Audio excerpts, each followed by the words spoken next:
ভাষার ভাষা না বুঝলে জীবনের মায়া ছেড়ে দিতে হয়। কার এত বড় সাহস আমার ভাইকে থানায় নিয়ে এসেছে? কে সে? আমি। ভাইয়া, এই সেই সাংবাদিক যে আমার গায়ে হাত দিয়েছে। এই সাংবাদিক, যা সারা শহর ঘুরে দেখ।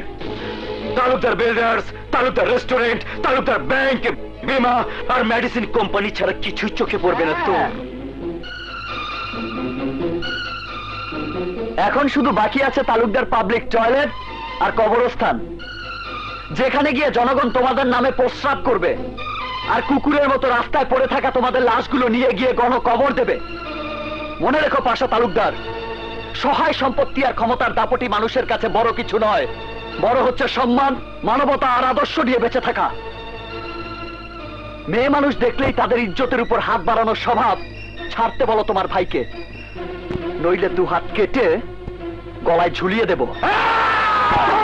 স্টপ মিস্টার পাশা তালুকদার, এটা আপনার কোনো প্রতিষ্ঠান নয়।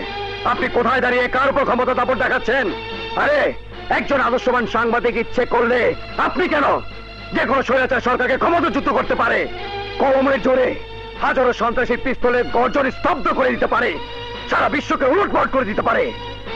যার ক্ষমতার তুলনায় আপনি, আপনার মতো অনেকেই ক্ষমতার দাপট একেবারে শূন্য।